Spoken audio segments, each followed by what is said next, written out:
Amin. Sebelum duduk, berikan tepuk tangan buat teman-teman worship pujian.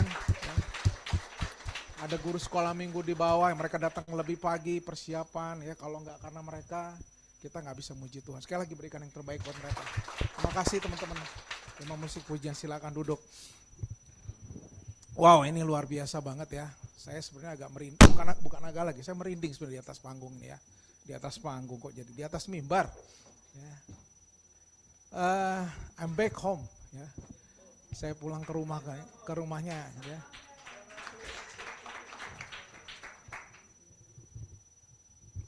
It's amazing ya perjalanan Tuhan dalam pelayanan ini, dan saya bersyukur pada Tuhan. Ini wajah-wajah yang saya kenali semua gitu ya. Nah, anak-anaknya udah pada gede, tinggi-tinggi gitu, besar-besar gitu ya. Ya, sebagian terlihat wajah anak-anaknya tapi wah udah pada gede ya. Ternyata waktu sangat berlalu dengan cepat, dan ya puji Tuhan saya akhirnya diizinkan dan diminta malah gitu ya untuk kembali ke si tempat ini. Puji Tuhan saya bisa sharing apa yang saya alami, apa yang saya jalani beberapa waktu lalu ke belakang. Dan saya melihatnya dengan luar biasa di sini. Di sini boleh angkat tangan yang belum nikah. Yang belum nikah. Yang belum menikah sama sekali ya, belum menikah sama sekali. Nanti jangan ada saya udah mau nikah lagi gitu, jangan. Yang belum nikah tuh berarti anak SMP, SMA, tinggi nih, kuliah ya. Ayo angkat tinggi-tinggi. Boleh berdiri nggak di tempat? Boleh berdiri nggak di tempat? Anak-anak muda boleh berdiri di tempat nggak?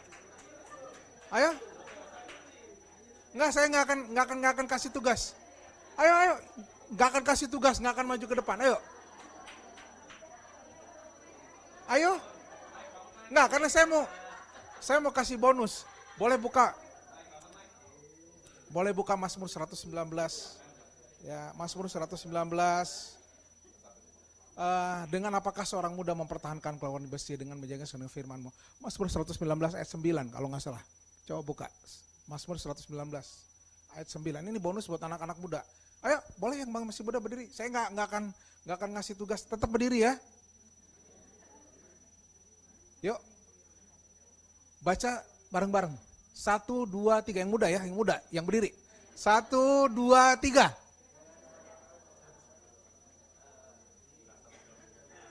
Tar dulu, ini kayaknya kalah. Ntar kalau saya suruh Paluk kita dia sendirian bisa ngoserongan ini. Yuk, dengan suara lantang. Baca, 1, 2, 3.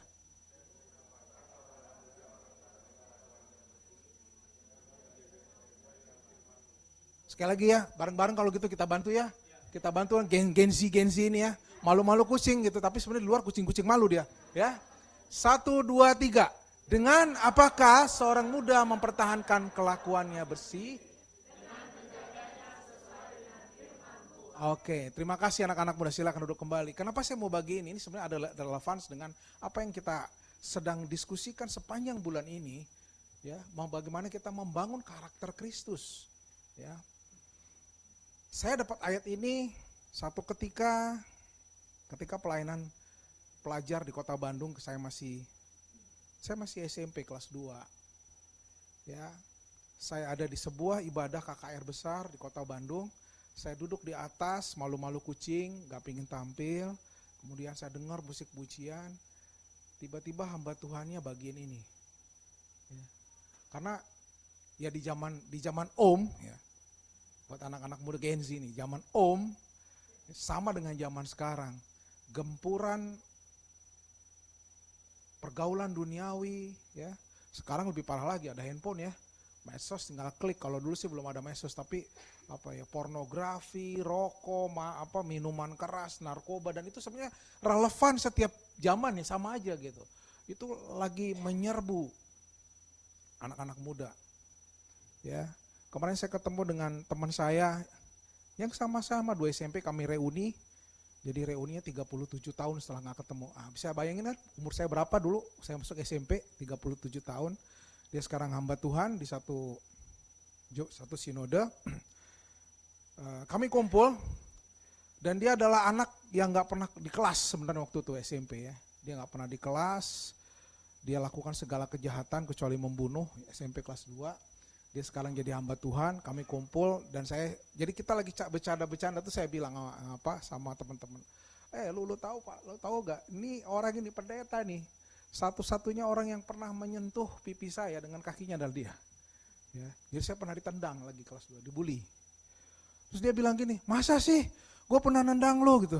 Ya lu ya semua orang ditendangin sama kamu gitu kan. Sementara saya nggak pernah ada yang nendang saya kecuali kamu. Makanya saya ingat seumur hidup. Ketawa semua ngakak ya.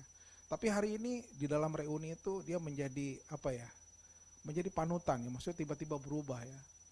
Jadi pemimpin rombongan kita tuh ada namanya juga reuni ya, ada game dan segala, dia yang mimpin semua gitu ya. Terus kata teman-teman bilang nggak apa-apa bayar dosa kan, kenapa? Dulu dia nggak pernah ada di kelas ya, dan kalau masuk kelas semua orang takut ya. Sekarang tiba-tiba kita jadi happy sama dia. Tapi ada satu yang benang merahnya dengan ini ya. Jadi dia bilang rugi banget gue ya, kenapa gue nggak kenal Tuhan dari sejak gue muda katanya. Gitu. Kenapa? Masa mudanya habis gitu ya. Masa mudanya habis, nggak pugu juntrungan. Karena salah satu teman lagi nggak datang, teman saya selalu nggak datang. Dia sudah dinyatakan ODHA ya, orang dengan HIV/AIDS. Jadi dari SMP udah narkoba segala macam. Dia nggak mau datang. Kata teman saya cerita katanya udah kurus kering segala macam, udah ansos banget di rumah segala macam. Ya, itu kita merinding juga gimana cara kita nyelamatin dia, sama-sama udah tua kan gitu ya. Tapi yang ini berubah, yang ini mati sebelum waktunya. Nah, saya mau ngasih tahu ke teman-teman anak muda, ketika 2 SMP saya dapatkan ayat ini, ketika dalam pujian penyembahan, saya ingat Roh Kudus seperti bilang pada diri saya seperti ini, Andri, aku mau pakai kamu ke bangsa-bangsa. Andri, aku mau pakai kamu untuk menjangkau jiwa-jiwa, menjangkau anak-anak muda. Pergi ke tempat-tempat yang gak pernah kau bayangkan sebelumnya. 37 tahun yang lalu saya reuni. Kemarin ketika saya di kota Bandung ketika reuni, ayat ini keluar di kepala saya dan saya seperti videonya tuh seperti di flashback gitu ya. Saya pernah ke tempat ini, saya pernah ke sana, saya pernah ke sini, saya pernah khotbah di sini, saya pernah sini. Saya pernah lihat 3.500 anak-anak muda dan wah. Apa yang Tuhan janjikan pada saya digenapi. Saya ingin share ini ke teman-teman, anak-anak muda. Ya. Kalau engkau ingin dipakai Tuhan, ini ayat favorit saya. Saya mau share, terserah kalau nanti jadi ayat favorit teman-teman di sini ya. Ketika kita jaga diri kita dengan firman Tuhan, ketika kita connect sama firman Tuhan, believe me, semua yang gak terpikirkan sama kita, semua yang impossible itu jadi possible. Saya pergi ke berbagai tempat gak pakai duit sendiri, dibayarin. Ya. Saya doa nanti teman-teman di sini anak-anak muda pergi ke berbagai tempat dibayar sendiri karena diberkatin Tuhan. Jangan kayak saya nunggu dibayarin orang. Ya. Gitu ya. Tapi hari ini pun saya merasa janji yang sama masih tetap berlaku dalam hidup saya. Saya masih merasa is this the end Tuhan, nanti di ujung sharing saya ingin saksikan sesuatu buat kita semua. Apa yang terjadi di 2 bulan terakhir dalam hidup saya. Ya. It's amazing bagaimana Tuhan tetap berjalan dengan firman-Nya, tetap jalan dengan janjinya. Mungkin dalam hidup saya, nanti saya ingin share buat kita semua. Tapi hari ini, sebelum kita masuk sana, kita mau belajar. Developing a Christ-like character, a godly character. Bagaimana mengembangkan karakter Kristus dalam hidup kita. Ini sebenarnya topik gampang. Jawabannya gampang, nanti kalau baca ayatnya itu juga lagi gitu ya. Sebenarnya gak ada yang luar biasa kok gitu ya. Sebenarnya nanti kita akan balik to the Bible kok. Gak ada yang luar biasa kok ya. Tapi memang hanya itu kunci jawabannya. Boleh klik. Apa itu karakter? Apa itu karakter? Kita belajar dulu. Karakter itu apa? Definisinya. Oke, definisi yang pertama. Ini KKBI, Kamus Besar Bahasa Indonesia, KBBI ya. Karakter itu tabiat, sifat-sifat kejiwaan, akhlak atau budi pekerti yang membedakan seseorang dengan yang lain. Watak, mempunyai tabiat, mempunyai kepribadian. Saya orang HR ya. Yang pertama sekali saya lakukan ketika saya hire orang, ketika merekrut satu karyawan baru, sekarang itu bukan hanya skill. Ya. Makanya ada psikotes, karena psikotes itu sebenarnya mau ngecek kepribadian. Karena sekali orang toksik masuk ke kantor, susah ngebuangnya. Ya, apalagi di Indonesia, peraturan perundangannya susah untuk mencat orang. Ya, kalau di luar negeri enak kayak di Amerika, nggak suka langsung I'm fired. Hari ini juga hilang dia. Nggak ada gono gini. Kalau di Indonesia main fired, kan ntar dulu 2 kali PMTK, wah bayarlah pesakon. Nggak, ini masuk ke pengadilan, wah panjang ceritanya. Makanya saya mau pastiin dulu, jangan sampai ada orang toksik ya masuk ke kantor, ngerusak satu kantor. Ya. Untungnya di gereja nggak ada seleksi masuk gereja. Ya. Tapi memang gereja bukan untuk orang-orang sehat. Kita semua orang sakit. Ya. Jadi Bapak Ibu yang sedang melayani, kalau ketemu orang toksik, jangan bilang kok toksik, karena kita lagi memperbaiki, menyembuhkan orang sakit. Ya, kemarin dalam sebuah pelayanan ketika sharing para pemimpin komunitas, wah kita lagi sharing, saya sharing, tiba-tiba ada satu wanita, dia memimpin sebuah komunitas anak-anak single, ya wanita umur 30-35 tahun. Dia bilang, wah bapak-bapak enak sama ibu, ceritanya komunitasnya oke lah gitu ya. Memang apa yang terjadi dengan kamu kak? Saya manggil dia, apa yang terjadi? Saya boleh sharing gitu. Kak, saya menggembalakan kurang lebih 16 orang anak-anak muda. Di mana? Di sekitar bilangan kota Jakarta Selatan. 5 diantaranya punya penyakit mental. Jadi Pak, kalau lagi ada yang kambuh, itu bisa teriak-teriak lagi cool katanya. Ada yang pernah ngalamin di sini coolnya kayak gitu? Kejadian loh, saya dengerin, saya merinding aja gitu. Puji Tuhan, sekian puluh tahun saya melayani, saya belum pernah ada tuh di cool yang teriak-teriak gitu. Ini anak muda loh, ya Pak 5, terus mereka tuh eksekutif menengah, mereka tuh anak-anak muda yang udah kerja, berdasi, berjas, ada di banking segala macam. Itu kalau kerja keren-keren Pak, tapi begitu masuk ke cool Pak, orang gila Pak 5 Pak dari 16.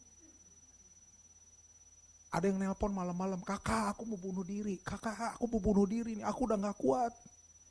Terus menurut Pak Andri gimana caranya ya kalau ada orang nelpon kayak gitu? Wah saya juga ditanya kayak gitu gak ngerti juga ya. Coba di sini kalau ada yang nelpon kayak gitu. Tapi saya pernah ngalamin ketika pelayanan di Lewi ada orang nelpon mau nusuk mamanya, saya pernah sih ngalamin. Udah gila anaknya. Tapi puji Tuhan sekarang, bukan gila tertekan, depresi ya. Nah, itu yang kita hindarin. Kalau orang HR tuh hindarin kayak gini. Ya. Orang-orang kepribadian ganda, wah udah susah deh. Ya. Saya pernah diancam sama debt collector, kenapa? Beberapa karyawan saya pinjol. Ya. Fax itu kayak air, di fax gitu ya.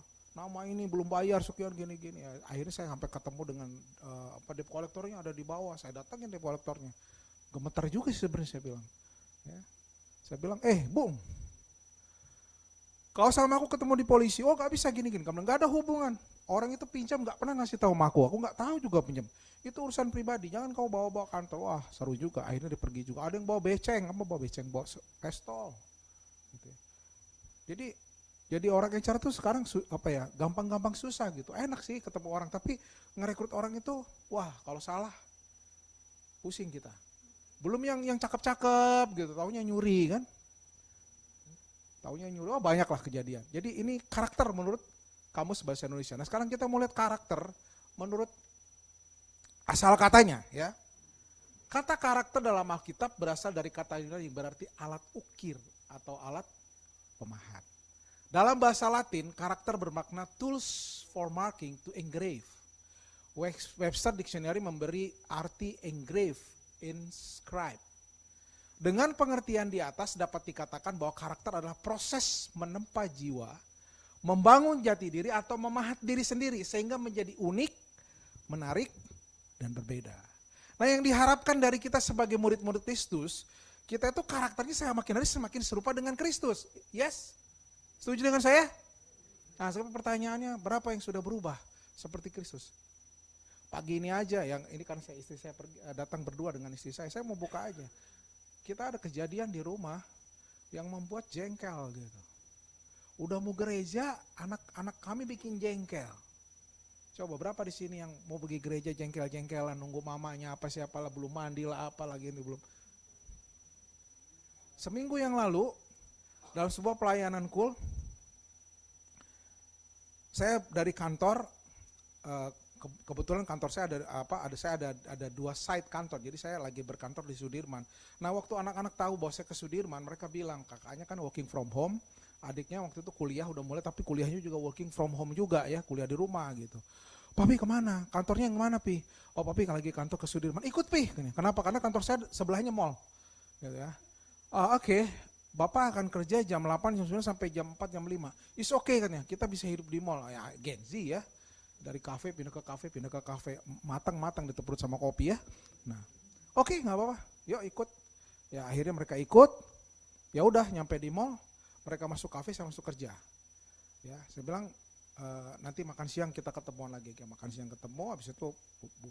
Nah sore itu hujan besar. Dan saya lagi diundang oleh salah satu cool di GBI Lewi. Kasih ini juga, Bang, kita lagi ngomongin karakter ya. Ya oke, saya lagi renungkan firman Tuhan segala macam. Ya, oh iya ya, karakter tuh salah satunya kalau jadi Kristus tuh sabar kan. Ya kan, murah hati, nggak dendam, nggak pemarah. Kan itu kan karakter Kristus kan, gitu. Saya telepon, kalian di mana? Pi, kami bosen di mall situ. Oh ya, jadi mana? Saya pikir di sebelahnya ada mall lagi, pindah ke mall sebelahnya. Enggak, mereka pindah mall nyebrang ke Senayan. Jadi kalian di mana? Kami di Senayan. Ini hujan besar. Ini 5:4. Kalian mau pakai apa ke sini? Saya bilang, Papi jemput ke sana bisa 1 jam sendiri, 2 jam sendiri. Kalian ke sini Grabnya gimana gitu? Ya, Pi kita lagi nyari Grab. Itu saya udah dongkol tuh. Saya udah bilang, jam 5 kita akan keluar karena ini Sudirman. Jumat sore Sudirman, sedap itu jalan, kemana aja mantap. Nah tapi bisa-bisa nyampe jam 7 kembali di Cibubur, pas lah kan. Cool kan biasanya jam 7 gitu kan, nyampe pas laparnya juga, pasti makan-makan dulu kan gitu kan. Nah, dan itu hujan gede. Ya tunggu ya Pi, ya tunggu ya Pi, ya tunggu Pi. Tunggu, mereka datang jam 6. Dengan berbagai alasan, susah Pi, Grabnya Pi, dilepas gini-gini. Saya sebenarnya udah pengen marah saudaraku. Tapi tiba-tiba Roh Kudus bilang, lu mau khotbah karakter Kristus, sekarang marah. Terus saya bilang sama Tuhan, terus apa yang harus saya lakukan Tuhan? Kan mereka layak dimarahin. Mereka salah gitu ya. Mereka gak sepenuhnya salah, mereka gak ngerti, kamu orang Sudirman, mbak-mbak Sudirman, mas-mas Sudirman, kamu tahu lingkungan. Mereka sekali-sekali enjoy gitu. Jadi apa yang harus lakukan Tuhan? Tuhan hanya bilang gini, diam. Saya diam. Anak-anak tahu saya mungkin marah ya, tapi saya nggak mengeluarkan marah saya. Jadi saya diam aja. Tapi Tuhan bilang, tapi diamnya jangan pundung ya. Beda loh, ada yang diem gitu. Papa kenapa? Nggak apa. Nah itu beda, udah ketahuan marah. Jadi diamnya nggak boleh pundung. Jadi kalau ditanya harus jawabnya tetap jawab yang sejujur jawab yang cukup gitu ya. Jadi nggak menunjukkan marah. Jadi Papa gimana Pak? Ya kita pulang. Pi kita gimana nih macet? Ya nanti Papi yang cari jalan. Itu saya belajar tapi saya ngerti ya. Ini memang yang harus kita lakukan ketika kita ingin menjadi seperti Kristus. Puji Tuhan saya sampai di call terlambat 7.30, 7.40 saya. Oh ya, ada lagi. Waktu saya telepon, nyonya ada di rumah kan. Pi di mana Pi? Masih di Sudirman kan gitu kan. Wah, ada drama lagi nih. Ada drama di mobil, ada drama di rumah kan. Mami udah siap-siap nggak gitu? Aku guys nggak usah ikut kuliah, nggak usah. Nggak salah juga dia marah, tapi juga bukan salahku kan gitu kan. Wah, coba bayangkan, mau pergi mau sharing tentang karakter Kristus. Terus saya bilang, diam is my turn. Ambil napas. Tiba-tiba anak saya yang bungsu bilang, Pi, mobilnya sepi banget. Oh iya sepi ya. Yaudah kita nyalain lagu deh, lagu rohani kan. Mulai terus Roh Kudus bilang ikut nyanyi. Ya apa yang keluar pakai Spotify kan gitu ya. Apa yang keluar ikut aja nyanyi udah. Nyanyi dan saya lupa dengan semua kejadian tersebut. Sampai kemudian istri saya tiba-tiba nelpon. Pak saya udah bilang, ya udah kalau mama nggak mau ikut nggak apa-apa. Saya udah pasrah gitu kan.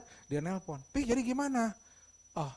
Mami mau ikut? Iya mami ikut. Yaudah mami keluar aja dari rumah, jangan nggak sempat lagi gini. Nanti pokoknya keluar Anak-anak pisahan, kalian mau ikut kalau enggak ada, udah kalian pulang nanti sendiri ya, pakai Grab segala macam, mami ke jalan aja gitu. Oke, siap. Singkat cerita kami melayani malam itu. Kenapa? Karena kita lagi lagi bangun jati diri kita, lagi memahat diri sini, sehingga kita menjadi, saya nggak bisa hidup seperti yang orang lama kan. Kamu adalah ciptaan yang baru, yang lama sudah berlalu kan. Sesungguhnya yang baru sudah datang dan Tuhan udah bilang, yuk berubah, yuk klik selanjutnya, klik. Ya. Roma 12 ayat 2 bilang, janganlah kamu menjadi serupa dengan dunia ini, tetapi berubahlah. Ini bukan bagian Roh Kudus, ini bukan bagian Tuhan, ini bagian kita. Tapi berubahlah oleh pembaharuan budimu, kita yang harus berubah. Kalau saya ngerasain sekarang dalam pekerjaan, kadang-kadang saya salah memerintah dan orang lain tersinggung. Saya introspeksi, apa yang salah dengan kata-kata saya? Kemudian, mungkin saya harus rubah kata-kata saya, atau saya harus rubah intonasi saya. Di rumah seperti itu loh. Yang paling kejadian suami istri, bapak, ayah, anak tuh kejadian kebanyakan kenapa? Mungkin kita harus rubah intonasi. Sama pengertiannya, kamu kemana aja malam-malam baru pulang? Coba dirubah, kamu kemana nak? Kok malam-malam pulang? Sama gak? Tapi beda intonasinya, beda kedalaman karakternya. Yang satu menunjukkan karakter anger, yang kedua menunjukkan karakter Kristus. Kamu kemana nak? Kok anak baik pulangnya malam-malam sih? Papa khawatir loh. Coba yang satu lagi. Pulang malam terus. Apa sih kerjamu? Beda, saudaraku. Berubahlah oleh pembaharuan budi, pikiran, perasaan, jiwa, cara, intonasi, berubah. Dan Tuhan yang bilang, jangan sama dengan dunia ini. Negur anak, negur istri, negur suami, negur mertua, negur siapapun, negur anak buah, negur bos. Jangan pakai cara dunia. Saya ingat saya punya bos dulu, manggil saya dari ruangan, Adri gitu, bayangin, satu ruangan gitu, langsung pada begini, Dri, dikuatkan imanmu ya. Sekarang saya jadi atasan, saya nggak mau lakukan itu. Saya mau tegur anak buah saya nggak mau lakukan itu. Saya telepon, halo, punya waktu? Iya Pak, ada Pak? Ke ruangan saya sebentar, kita ngobrol. Kadang saya pikir dia masuk ruangan, gue pengen ngopi, kita ngopi yuk. Saya bawa minum kopi. Saya melihat pekerjaanmu kok jelek nih hari-hari ini. Ada banyak yang komplain sama saya pengen tolong kamu. Sama gak dengan yang manggil sama, Andri sini loh gitu. Sama negurnya, tapi beda caranya. Berubahlah oleh pembaharuan budimu. Bapak-bapak, berubahlah oleh pembaharuan budi ketika negur istri-istri, berubahlah ibu-ibu, bapak-bapak, anak-anak, berubah oleh pembaharuan budimu. Cara engkau menjawab ayahmu, cara menjawab ibumu juga. Mami ini cerewet banget sih gini. Coba di rumah mami, aku akan lakukan mami, tunggu sebentar ya mami. Beda loh, sama kata-katanya tapi beda intonasinya, tapi beda artinya. Sehingga kamu dapat mengendalikan mana kehendak Allah. Jadi ada yang baik, yang berkenan, dan yang sempurna. Klik. Nah ini karakter yang diminta nih. Ya, waktu saya dapat ayat, ini ayatnya. Ya, saya baca buat semua. Karena itu, sebagai orang-orang pilihan Allah yang dikuduskan dan dikasihnya, kenakanlah belas kasihan, kemurahan, kerendahan hati, kelemah lembutan. Makanya intonasi suara jadi berbeda kan? Dan kesabaran, sabar, anak saya 1 jam gak datang sabar. Yang gembalaku, Pak Andi ada di mana? Pak Andi ada di mana? Kan sudah, itu udah berkecamuk. Istri di rumah marah, anak gak datang. Gembalaku minta, wah itu udah gak tahu lah. Tapi diminta sabar. Sabarlah seorang terhadap yang lain. Ampunilah seorang akan yang lain, apalagi seorang menaruh dendam terhadap lain, sama seperti Tuhan telah mengampuni kamu. Kamu perbuat jelek. Dan di atas semuanya itu kenakanlah kasih. Wow, ngeri. Sebagai pengikat yang mempersatukan, menyempurnakan. Hendaklah damai sejahtera Kristus. Waktu dalam kondisi, tadi pagi juga gitu. Wah, saya jadi diam di mobil. Kenapa? Saya sekarang jadi kalau ada kayak gitu selalu bilang gini, Roh Kudus apa yang harus saya lakukan? Masalahnya tuh kita tuh kadang-kadang gak connect kayak hidup kita tuh gak connect seperti handphone. Handphone ini kita hilang sinyal, sibuk kita kan nyari sinyal kan. Iya ada tethering nggak pinjam dong, ada wifi nggak? Wah udah kayak kafir apa namanya, fakir wifi ya, fakir wifi kan.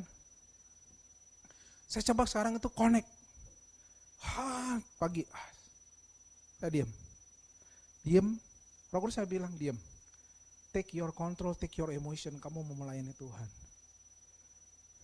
Terus connect sama Tuhan, sama kayak punya handphone sinyal, connect sinyalnya langsung tanya, Tuhan maunya Tuhan apa? Tuhan hanya bilang tadi belajar sabar dan belajar supaya damai sejahtera Kristus memerintah dalam hatimu. Saya perintahkan damai sejahtera Kristus, damai sejahtera Kristus. Karena untuk itulah kamu telah dipanggil menjadi satu dan bersyukurlah, hendaklah perkataan Kristus diam dengan segala kekayaan antara kamu, sehingga kamu dengan segala hikmat mengajar, menegur seorang kalian dan sambil menyanyikan mazmur, puji-pujian yang nyari, kamu mengucap syukur kepada Allah di dalam hatimu. Dan segala satu yang kamu lakukan dengan perkataan perbuatan, lakukanlah semuanya itu dalam nama Tuhan Yesus sambil mengucap syukur oleh Dia kepada Allah Bapa kita.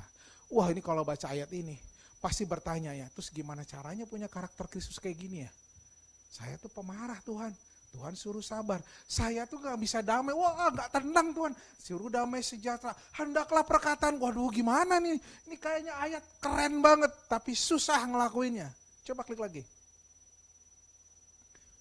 Ada lagi karakter Kristus yang lain yang dihasilkan lewat kepenuhan roh, yaitu ada buah roh. Buah roh ialah kasih, sukacita, damai sejahtera, kesabaran, kemurahan, kebaikan, kesetiaan, kelemah lembutan, penguasaan diri. Ini adalah karakternya centered Christ, karakternya godly, ya. Kalau kita ingin bangun karakter Allah, ini karakter Allah. Ini karakternya Yesus. Kolose tadi adalah karakter Kristus dan ini juga bicara tentang karakter Kristus. Pertanyaannya, gimana caranya Pak? Gimana caranya saya punya karakter Kristus kayak gini? Sementara keluar rumah aja, tiba-tiba udah ada motor nyabat. Nyampe kantor, udah mau ngambil parkir disabat orang gitu. Pagi-pagi udah kayak gitu. Hari Senin tuh adalah hari perjuangan ya, Senin pagi. Karena pasti macetnya lebih parah. Saya bersyukur pada Tuhan, hari ini saya banyak menemukan cara-cara untuk menghilangkan kemarahan. Kan katanya jadi guru tuh, ini pemerintahan kayak apa sih ini, jalan juga beluar, pagi udah serumpah serapa gitu. Saya ganti sekarang dengan podcast, dan saudaraku tahu nggak, anak-anak tahu nggak podcast yang saya sedang dengar hari ini Spotify, puji-pujian worship dalam bahasa Korea, bagus loh, enak loh. Saya nggak ngerti sih tapi enak gitu ya, hamidah, haleluya gitu, Yesus gitu ya, saya dengerin ya gitu, Tuhan nggak ngerti tapi kok enak ya gitu. Tapi saya jadi macet jalan. Ya sekarang saya mau belajar bahasa Korea, jadi gara-gara itu jadi pengen belajar bahasa Korea gitu, pengen belajar gitu. So, saya berubah oleh pembaharu, saya alihkan pikiran saya untuk hal-hal yang positif. Ya bosan saya pindahin, ya cari khotbah, keluarlah khotbah siapa pendeta, udah khotbah biar dengerin aja gitu kan. Pindahin ke Spotify lain, ke puji-pujian. Supaya buah rohnya mengalir, saya nyampe kantor sabar, tenang. Dan selalu bertanya, Tuhan maunya apa ya? Kalau kita menemukan sesuatu yang buruk, kita maunya Tuhan apa? Connect seperti handphone, sinyalnya kuat. Jangan tiba-tiba hilang sinyal, galau kita. Oke, klik. Bagaimana jadi caranya kita bisa dapat karakter Kristus? Kayaknya ayatnya enak banget. Kita akan belajar dari doa Bapa kami. Klik. Ya. Sebelum ke doa Bapa kami, saya mau sedikit ada kayak penjelasan, ya, karena nanti ada penjelasan yang sifatnya numerologi. Jadi bahasa Ibrani itu menggunakan abjad Ibrani dari dua huruf. Setiap huruf memiliki nilai numerik. Jadi beda kalau kita A itu tidak berarti satu kan. Kalau kita baca bahasa Latin yang kita pergunakan, A itu ya A. Nah kalau bahasa Ibrani enggak, Alef itu satu. Tapi Alef itu adalah huruf pertama bahasa Ibrani, tapi dia juga adalah angka. Bet, Gmail, seterusnya hingga Kaf di 22. Ya. Angka dalam Ibrani juga memiliki makna simbolis dan spiritual seperti angka 1 melambangkan keesaan Tuhan dan angka 7 sebagai bilangan kesempurnaan dan angka-angka lain. Makanya kita pakai ayin Gmail, ayin ya kan? Ayin Bet segala macam. Itu karena kita belajar dari bahasa Ibrani. Jadi bahasa Ibrani itu bahasa yang cukup unik. Ya, di sini ada dokter teologi, nanti Bang Toga yang ngajarin kita ya di next kesempatan. Klik. Kita baca ya. Ini doa yang sering kita baca, yang sering kita doakan. Bapa kami yang di sorga, dikuduskanlah namamu, datanglah kerajaanmu, jadilah kehendakmu di bumi seperti di sorga. Berikanlah kami pada hari ini makanan kami yang secukupnya. Terjemahan bahasa Indonesia itu berikanlah kami pada hari ini makanan kami yang secukupnya. Sehingga akhirnya yang kita pikirkan adalah makanan hari ini capcay kali ya Tuhan, nasi goreng kali ya Tuhan, babi panggang kali ya Tuhan, gitu. Karena makanan kami yang secukupnya. Enggak ada yang salah dengan pengertian itu betul. Itu pengertian konotasi yang pertama. Ya. Doa ini minta sama Tuhan supaya di meja makan kita ada makanan. Terserah makanan apapun kesukaan kita, atau mungkin makanannya minimal ada tahu tempe pun itu makanan. Tapi kita klik bahasa Inggrisnya yang lebih mendekati ke bahasa Ibraninya, klik. After this manner therefore pray ye, our Father which art in heaven, hallowed be thy name, thy kingdom come, thy will be done in earth and as it is in heaven. Give us this day our daily bread. Dia nggak cerita makanan, dia cerita bread. Give us this day our daily bread. Nggak cerita capcay, nggak cerita saksang. Bread beda kan, bread nggak mungkin babi panggang kan, bread ya gitu, roti. Dan ini terjemahannya mendekati Ibraninya, gitu ya. Nggak ada yang salah dengan pengertian yang tadi, betul. Kita minta sama Tuhan supaya ada makanan yang secukupnya, itu betul kok. Tapi ada pengertian yang lebih dalam lagi di atas, pengertian rohani. Klik. The bread of life. Kalau saudaraku diberkati Tuhan, saya doain nanti diberkati Tuhan berangkat ke Israel, saya bersyukur pernah ke sana, masuk ke Bethlehem, namanya Bethlehem. Bethlehem itu artinya house of bread. Jadi waktu Yesus lahir di kota Bethlehem itu nggak ada kebenaran, nggak ada yang kebetulan. Karena Yesus itu bread, daily bread, living bread. Dia lahir di Bethlehem, di house of bread. Yang kalau dihitung secara angka Yunani itu, Ibrani itu 490. He is the bread of life. Waktu kita doa, Tuhan berikan kepada kami our daily bread.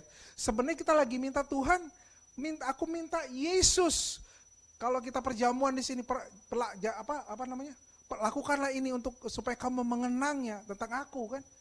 Kita makan bersekutu dengan darah dan tubuh Kristus. Kita lagi makan living bread.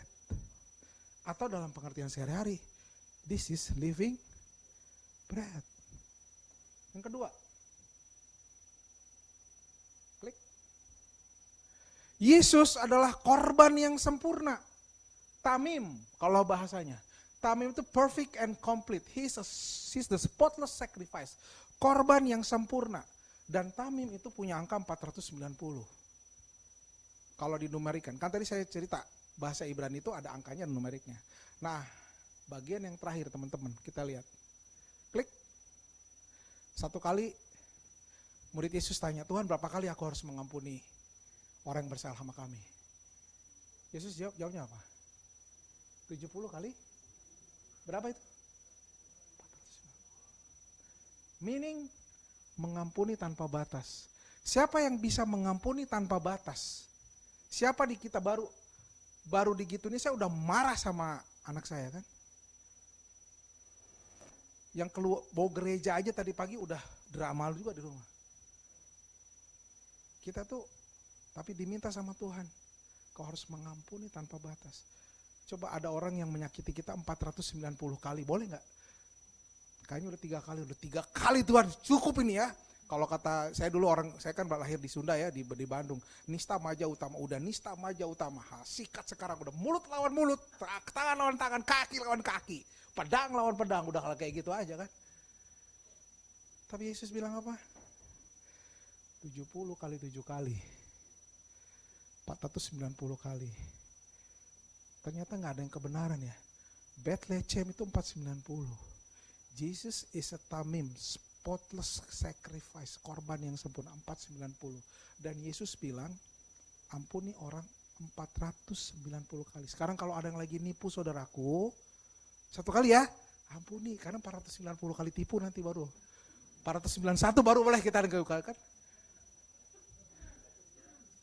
It's impossible bukan? Sangat-sangat nggak mungkin kan? Klik. Bagaimana mengembangkan karakter Kristus dalam hidup? Dimulai dengan ini. Makan roti kehidupan setiap hari. Maka tadi di awal saya udah disclaimer. Nggak ada rahasia baru. Nggak ada formula baru. Formulanya adalah makan roti kehidupan setiap hari. Ibu-ibu bangun pagi, jangan langsung sibuk ke dapur. Dapetin dulu firman Tuhan. Nanti waktu masak capcay, pakai firman Tuhannya. Aku bersuka cita hari ini, aku mengucap syukur hari ini sambil masak. Itu capcay nanti beda rasanya nanti dimakan sama suami. Masak nasi beda, masak air pun beda. Makan roti kehidupan setiap hari. Lalu apa yang harus kita lakukan? Yuk, klik. Untuk kita mengembangkan karakter Kristus. Yang pertama tadi kan, makan roti kehidupan. Dalami firman Tuhan.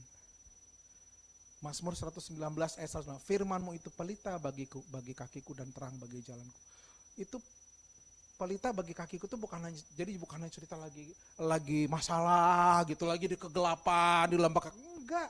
Every day, every hour, every minute, every second, setiap detik, setiap menit adalah pelita bagi kakiku, terang bagi jalanku. Saya sering ngalamin sekarang dalam pekerjaan itu dihadapkan dengan berbagai keputusan yang harus diambil karena berhubungan dengan orang. Kadang-kadang saya bingung, Tuhan, nyawa orang nih, hidup orang nih. Pergi ke kantor kadang saya gelisah. Tapi kemudian saya bilang, oh ya Tuhan, kan Tuhan yang bilang firman-Mu pelita bagiku, bagi kakiku, terang bagi jalanku. Udah nyalain. Pertama saya nyalain dulu aja yang mudah-mudah. Kan bingung mau ngapain dulu, udah jalan macet segala macam. Oh udah nyalain dulu lagu-lagu worship, dengerin.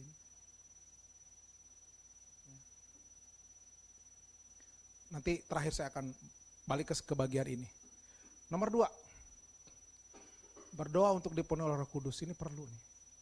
Karena hanya Roh Kudus yang mampu supaya kita memiliki karakter Kristus. Kalau enggak, saudaraku enggak mampu, saya enggak mampu ketika anak saya bilang, saya di mall sebelah sana, saya lagi nunggu Grab, hujan gede gitu. Ini mau gembalaku udah WA, Bapak di mana? Stres kan kita? Kalau saya batalin gak enak juga. Saya udah pikir, lihat Gmap, masih setengah 8 masih oke lah. Paling saya skip makan malamnya gitu kan, langsung aja khotbah. Biar aja jemaatnya kenyang, pembicaranya lapar gak apa-apa lah gitu kan. Puji Tuhan ya, nyampe di tempat, situasi rumah oke, istri tenang, anak-anak juga tenang, saya sharing dengan tenang. Dan tuan rumah juga ternyata belum mulai menyempatkan saya untuk makan siomay. Dulu sebelum saya firman Tuhan, siomay saya suka di rumah itu, ya, salah satu yang saya suka. Nah, kita harus minta Roh Kudus, nguatin kita. Yang ketiga, refleksi diri. Kalau ada kejadian, clash, coba introspeksi. Karena kita tuh nggak pernah berdiam diri. Habis itu tuh kita merasa dirinya benar terus. Suami istri berantem, wah gini-gini. Habis selesai berantem berhenti dulu. Suami berpikir, apa yang kurang dari hidup saya? Apa yang salah? Apa yang harus saya perbaiki? Kan firmannya balik lagi, berubahlah oleh pembaharuan budimu. Ini bukan Roh Kudus yang kerja, ini kita yang kerja. Kalau kita ada clash sama orang lain, kalau kita punya masalah relationship atau apapun juga, coba duduk diem. Tuhan apa maunya? Tuhan apa yang salah? Tuhan apa yang harus saya perbaiki? Yang saya harus coba. Ini penting soalnya. Karena banyak yang udah baca firman Tuhan tapi nggak introspeksi, nggak duduk diam. Ya apalagi udah itu nggak doa lagi. Jadi baca firman Tuhan, minta Roh Kudus, introspeksi. Yang ketiga, yang terakhir, keempat. Ini penting. Nggak ada orang Kristen bertumbuh sendiri. Nggak ada. Harus ada dalam sebuah komunitas. Komunitas yang baik, yang positif. Kenapa? Kan nanti di sana, tapi nggak enak Pak, kul saya, kenapa? Banyakan orang toksiknya, banyakan gosip, gibahnya gitu. Besi menajamkan besi. Ya. Saya mah cukup hari Minggu aja ibadah. Itu sama dengan artinya hari-hari nggak makan Senin sampai Sabtu, hari Minggu makan di restoran. Bisa nggak? Nggak bisa kan? bergaul lah. Tapi kalau di sini sih saya lihat ini mah orang-orang cool legenda wisata semua nih, Lewi semua nih, ya. Yang belum gabung segera. Karena kita bukan orang-orang yang Superman, ya, yang bisa bergerak sendiri. Klik, habis. Saya mau tutup dengan sebuah cerita apa yang terjadi dalam hidup saya. Bagaimana Tuhan bangun karakter saya hari ini, karakter saya di masa lalu, untuk satu persiapan di masa yang akan datang. Saya berdiri di tempat ini pun, saudaraku, adalah sebuah amazing, adalah sebuah mukjizat. Tuhan kasih saya kehidupan kedua. Ya. Sebagian di antara teman-teman mungkin tahu, sebagian kecil kali ya. Tapi nggak apa-apa, saya mau buka aja. 11 Juli yang lalu saya terkena serangan jantung. Ya. Saya ngerasa nggak enak di perut, nggak enak, akhirnya dibawa ke Eka Hospital. Ternyata waktu di Eka Hospital, singkat cerita, saya divonis pembuluh darah bagian kanan saya 100% tersumbat, dan malam itu juga harus di ring. 7 jam golden hour-nya. Jadi kalau dari sebuah serangan tuh 7 jam itu, kalau itu harus sudah dilakukan sesuatu. Kalau enggak, jantungnya bermasalah. Kan jantung udah nggak bisa memompa darah, kan tuh tersumbat 100% kan. Ya. Antara percaya dan tidak percaya, saya masuk ruang operasi. Saya kena serangan jam 7, setengah 8, jam 8-an saya di UGD, setengah 11 saya di ruang operasi. Setengah 12 dokternya tiba-tiba teriak lagi, udah dimasukin kateter ke tangan saya. Aja. Ada apa dok? Karena kita bukan di bis total ya, jadi kita, ada apa dok? Tuh lihat tuh 100%. Saya lihat di layarnya, saya bisa lihat layar. Oh iya ya, 100% tersumbat. Saya pikir puji Tuhan gitu, akhirnya saya ditemuk tepat pada waktunya. Pak Andri, jangan senang dulu. Di bagian kiri 85% juga. Tapi karena udah malam, udah setengah 2, waktu itu setengah 2. Jadi dokternya baru operasi 6 pasien. Saya tuh 5 pasien, saya pasien ke-6. Dia turun gara-gara UGD-nya bilang ini ada pasien dengan kondisi gawat. Saya udah mau pulang tuh, cuman dokternya bilang, oke, kalau pulang, saya nggak mau ada resiko, Bapak tanggung resiko tanda tangan segala macam. Saya jadi bingung, wah diancam gini gitu ya. Singkat cerita, sebetulnya tanggal itu adalah tanggal 2 hari lagi, tanggal di mana saya mengajukan pensiun dini. Jadi saya di pekerjaan tuh ngambil pensiun dini. 11 Juli itu adalah saya terkena serangan. 13 Juli itu adalah tanggal sebulan sebelumnya saya mengajukan pensiun dini, tapi ditolak sama perusahaan. Pak, pensiun dirinya nggak bisa 13 Juli. Jadi tanggal berapa dong? 13 Agustus. Nggak bisa dong, saya bilang gini. Kebetulan saya kan orang HR. Saya yang bikin peraturan perusahaannya. Jadi saya debat dengan HR manager yang sekarang tuh bingung, HR manager yang bikin soalnya kan. Nggak bisa, mana dasarnya gini? Nggak bisa, manajer nggak bisa, saya bilang. Nggak ada, coba baca. Sampai saya bilang, Mas, saya panggil dia Mas, lu kan tahu gue yang bikin peraturannya, gue bilang gitu. Dia diam di situ kan, skakmat yang bikin. Tapi ada suara hati yang bilang gini, sabar. Sabar, perintahin damai sejahtera. Udah ikut aja. Saya ngikut aja. Jadi harusnya saya 13 Juli, jadinya di approve 13 Agustus. 11 Juli saya terkena serangan. Kalau enggak berarti saya harus bayar sendiri kan. 1 ring kali, nah, jadi 2 ring, akhirnya jadi 3 ring dipasang. Kali deh bapak-bapak ibu-ibu yang udah tahu berapa harga ring. Jadi saya baru ngerti ketika kejadian di operasi. Iya ya Tuhan ya. Tuhan kadang izinkan sesuatu yang gak sesuai dengan kehendak kita, tapi sabar, doa, diam dulu. Tuhan maunya apa sih? Tanya, connect seperti HP kita. Ya udah deh kalau gitu aku nurut aja deh. Dan kejadian. Jadi akhirnya saya diberkati oleh perusahaan saya sebelumnya. Belum selesai sampai situ. Waktu operasi kedua di delay sekitar 10 harian ya. Operasi yang kedua itu masih dikerja di perusahaan lama atau masih dibayar sama perusahaan lama. Saya pikir kayak kemarin dicolok, dipasang ring, 1 hari ICU, 1 hari perawatan, pulang. Saya pikir gak akan begitu, ternyata saudaraku gak begitu. Saya 23 Juli operasi yang kedua, untuk yang kiri yang 85%. Malam dioperasi, mau 24 Juli saya ulang tahun, saya masih ingat sama istri sama anak-anak. Besok Pak datang ya, kita ke besok tapi pindah ruang perawatan, kita celebrate my birthday gitu, bla bla bla bla. 23 Juli, 24 Juli jam 4 subuh saya mulai sesak napas. Makin siang makin parah napasnya. Dari napas biasa ganti sampai akhirnya dikasih apa namanya zaman COVID itu. Bukan ventilator apa? Ya ventilator betul, kasih ventilator. Jadi sebenarnya saya udah nggak napas saudaraku. Itu mesin yang nembak udara. Udah 80% kecepatan dari 10, 20, 30 nggak mempat 80%. Jadi begitu saya buka gitu, kebuka itu oksigen saturasi saya turun. Dan dokter bingung kenapa saya bisa sesak napas. Ternyata paru-paru kiri saya penuh dengan air. Ya, penuh dengan air. Saya dihajar dengan antibiotik 10%, 12%. Kalau nggak salah mantuk 100 mg, 250 mg, 500, 750 mg baru tuh bakterinya entah apanya tuh baru bereaksi. 3 hari saya nggak bisa makan, 3 hari saya nggak bisa tidur. Saya ngerti yang namanya bayang-bayang maut di satu pagi itu minggu pagi itu ada bayang-bayang maut ya, di jam 3 pagi itu saya udah pasrah karena saya tuh nggak tidur saudaraku, saya tuh udah gitu ya, mana jantungnya baru dipasang ring gitu ya. Jam 3 pagi saya ingat ayat-ayat ini, renew your mind, ingat firman Tuhan, ingat janji Tuhan. Tapi susah saudaraku kalau gitu. Tapi saya ingat bayang-bayang mau. Kenapa? Karena saya waktu itu udah mikir gini, apakah saya pulang sekarang ya Tuhan? Enggak lah ya Tuhan, kan istri saya masih butuh. Saya belum lihat anak-anak saya belum lihat mantu-mantu saya. Belum, saya nggak rela Tuhan, gini-gini. Perjuangan. Terus tiba-tiba, aduh pusing nih. Udah semua pikiran jahat, pikiran takut segala macam.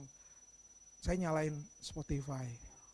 Nyalain apa? Dengerin lagu rohani kan. Tiba-tiba saya dengerin satu podcast, tapi nggak tahu sampai sekarang podcastnya apa itu, karena yang khotbah orang bule, podcast khotbah bule. Cuma tiba-tiba dia bilang gini, I didn't read my Bible, I speak the Bible. Dia makan rotinya bukan read, dia I speak the Bible. Terus tiba-tiba, oh iya ya, saya tiba-tiba dapat kata-kata itu. Sampai sekarang saya masih ingat, I didn't read my Bible, I speak the Bible. Tiba-tiba ada suara bilang, speak the Bible. Dalam nama Yesus, aku sembuh. Dalam nama Yesus. Bilut. Dalam kondisi yang saya coba ucapkan sekali, ucapkan 2 kali, ucapkan 3 kali, ucapkan berulang kali, sampai kemudian jiwa itu tenang. Kan ada Mazmur bilang gini, hai jiwaku, tenanglah. Jiwa ini panik, takut saya dengan kematian. Saya perintahkan jiwa, hai jiwa tenang. Perintahkan firman Tuhan. I speak the Bible, saya makan roti, saya makan bread of light. Tenang banget. Tiba-tiba ada suara bilang begini, ampuni orang-orang yang menganiaya kamu. Saya ada punya masalah di perusahaan, makanya saya pensiun dini. Wah, doain kesembuhan boleh Tuhan, tapi kalau doa pengampunan janganlah dulu Tuhan. Itu orang bikin gue sebel, toksik kali, masa aku suruh ampunin dia Tuhan. Ampuni. Aku ampuni Tuhan, nggak bisa kayak gitu. Doanya nggak bisa kayak gitu, aku ampuni, nggak bisa. Dengan segenap perasaan jiwa dan hatimu, dengan 100% kau ampuni. Gitu ya Tuhan ya. Oke dah, aku ampuni Tuhan, aku ampuni. Saya itu ngampuni sambil nangis, karena merasakan kejahatan-kejahatan yang dia buat. Tapi kemudian lepas, tiba-tiba saya tertidur. Dan suster bangunin saya jam 6 karena harus diambil darah. Dia bilang gini, Pak Andri, 3 hari Bapak nggak tidur. Pagi ini Bapak tidur 3 jam. Dan saya lihat saturasi saya mulai naik. Saya lihat sesak napas saya mulai hilang. Jadi waktu kita makan living bread, even kita speak the Bible, kita disembuhkan. Pengen punya karakter Kristus? 4 yang tadi. Makan roti kehidupan, minta Roh Kudus, introspeksi, dan yang terakhir, hidup dalam komunitas. Imam musik pujian boleh naik ke atas. Saya lupa tadi mengajak imam musik pujian ke atas mimbar. Mari kita bersatu dalam doa. Tuhan, terima kasih, kami mengucap syukur untuk pagi hari ini, untuk anugerah dan kasih setiamu, untuk kesetiamu dalam hidup kami Tuhan. Terima kasih Tuhan. Ubah hidup kami, ubah pikiran kami Tuhan. Roh Kudus mampukan kami semua untuk kami boleh berubah Tuhan hari-hari ke depan. Kalau hamba-Mu selesai memberitakan firman Tuhan, hamba-Mu ngerti Tuhan, Roh Kudus tidak bisa dibatasi oleh apapun juga.